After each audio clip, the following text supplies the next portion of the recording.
So Darren Aronofsky's Caught Stealing is based on a book by Charlie Huston, who also wrote the screenplay as well. And this is the type of it's definitely like a change of pace, I think, for Aronofsky, given his more recent films. But there's a lot of good elements here that I thought, there's got to be something I like. Because, this is a film, it's all about running around New York City, searching for money, and there's guns involved, and there's like a former baseball player who keeps talking about baseball. There's pompous Russian gangsters. You have mohawked English punks. You have gun-toting Hasidic Jews. And I thought, okay, there's a lot going on in this film. And, this feels like, by sheer volume, this should be able to work. There should be like some quirkiness here, some eccentricity, some absurdity, and also a lot of like dark humor that you could place on top of a fairly gritty crime thriller here. And it comes close. Like, this is a very like frustrating film because there are so many good aspects of it that I really love. But the problem is, I don't really feel like they ever take flight all that much. It always feels like a scene just when it feels like it's building momentum, just when it feels like there's some chemistry, there's some energy there, and that I was going to start, laughing along with the comedy that this film obviously wanted to be. I couldn't quite get there. It's like, it feels like this film is just struggling to take off. So the premise of this film is that Hank, who is played by Austin Butler, he works at a bar. He was a former baseball player, but has been traumatized about a life that he feels was denied him. But he still tries to make the best of his situation. He lives in New York City. He works at a bar where he has a fair amount of authority, and he gets to hang out with his girlfriend Yvonne, played by Zoe Kravitz, who they just have. She doesn't like his drinking as much, but they clearly have some good chemistry going from the first few scenes, including a very sexually charged scene where they come home and hop into bed. Not too bad. It's pretty good. But then, of course, things start going awry for him when he starts looking after the cat of his next door neighbor, who's a British punk called Russ, played by Matt Smith, which is pretty good change of pace for Matt Smith. He's fun for like the first few scenes. As the story goes along, though, he becomes like a little bit more of just another pawn in this big game rather than, dominating the narrative more. But, looking after Russ's cat attracts some dangerous people. It attracts a dangerous Russian mobster, played by Bad Bunny.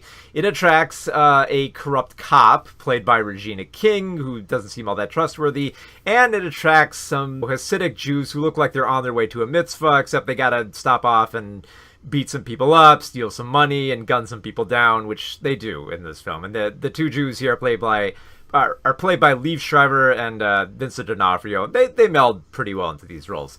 So, lots of pretty good stuff here. And in case you're wondering, they have a cat on the poster. The cat's in the trailer. Nothing bad happens to the cat, which is saying something, because this is a film where there's a heavy body count here. And characters get gunned down in rather grisly methods.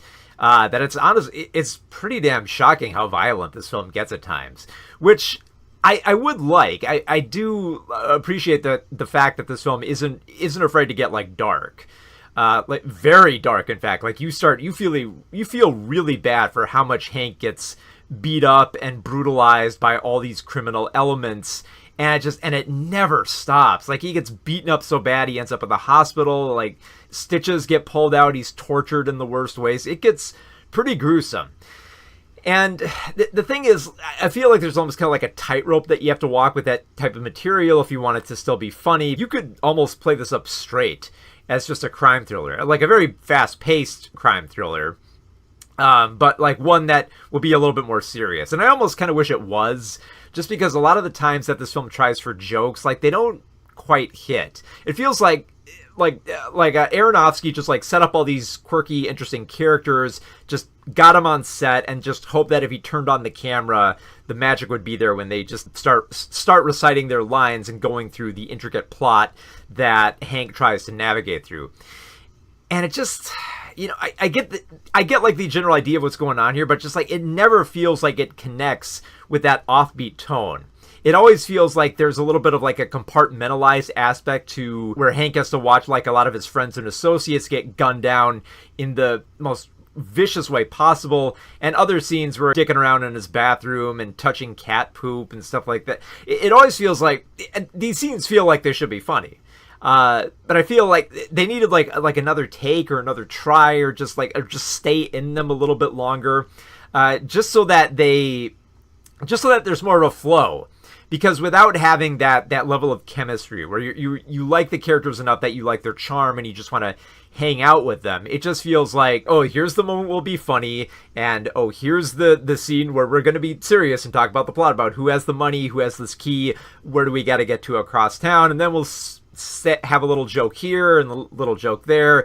Not a good joke, or like there's a few jokes just rely on a very simple idea, like oh, they got to search Hank, so now he's naked, and then they're just gonna have soup with him after. It's like, okay, not bad, but if you're gonna linger on these scenes, there's gotta be something more. I'm sure there's gotta be something more funny about Hank being invited over to a house with a whole bunch of other Jews who just takes part in these traditions. Especially when you have Carol Kane in that scene who's speaking Yiddish, and it feels like, I know she's mostly into the film for just that one scene, but just it feels like there should be something more. It feels like a wasted opportunity. You have Carol Kane here. She's a great, funny woman, and she's speaking Yiddish, but she just feels like too much of a background character. And I can't help but feel like that might have been another thing too, is just like the sheer absurdity of just like the fantastic cast that he has here. Just, I guess, like the idea that they were shoved into these roles was supposed to be like funny on its own. I guess that because a lot of the humor just doesn't work. Like, I mean, I like the crime aspect. I think that the crime is fairly interesting. There's enough going on. I don't think there's enough time spent. Like the Hasidic Jew characters, who are very interesting, are kind of bookended. They're not really shown until the third act. There's some twists in terms of like who's deceiving who, but they just kind of, they arrive like almost out of necessity and without much shock.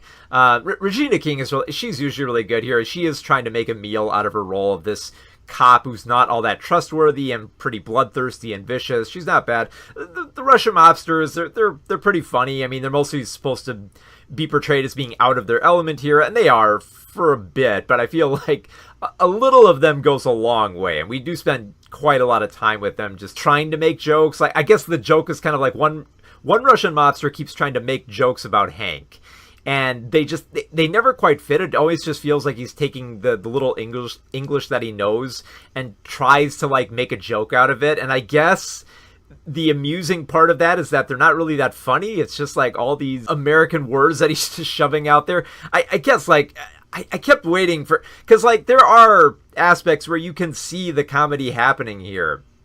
And especially like there is one other cameo in the film that I won't spoil here, but again, it does feel like a missed opportunity for specifically where they place her in this narrative. And it's strange, like, because this feels like very much like a bland crime comedy, which I wouldn't expect out of someone like Aronofsky, who's he can take odd swings. They don't always work, but he's at least trying something very surprising. And here, I think probably the most surprising aspect of Caught Stealing is the credits. Because like the credits feature like a cartoon cat, and at one point they're going backwards, and they cut to a cat as like a mid-credit Easter egg, as I guess like a little bit of a subversion here. It feels like, knowing Aronofsky's work, there are films of his that I don't like. Like, I don't like The Whale. Mother, I go back and forth on. Like, I do appreciate the message. It's hammered home a little bit. I'm always more like frustrated with Aronofsky films, but more from just the fact that his wild swings don't always pay off. This film doesn't feel like it has as much wildness going on. It feels like a crime comedy that it needs a few more jokes. It needs a few more surprises. Instead of just the shock of like, oh, who's going to eat a bullet next? It's like, well, probably most of the characters by the end of this film with the way that it goes, but just like it's missing something. It just feels like such a bland crime, and it shouldn't be this bland. Like, I mean, there's an erotically charged scene between Austin Butler and Zoe Kravitz. Matt Smith is fairly fun as a punk. Regina King is eating up her role. Bad Bunny is a Russian mobster. Schreiber and D'Onofrio as Jew gangsters. Lots of fun stuff in this film, and yet never quite worked for me. It never reached that level where I'm like, wow, this is amusing and quirky, and I'm really getting invested in the mixture of the darkness of murder and the comedic effects of hunting down money across New York City. So, yeah, Caught Stealing is just, it tries, but it mostly just, it bunts when really it should be trying to hit a home run with so many great players on this team.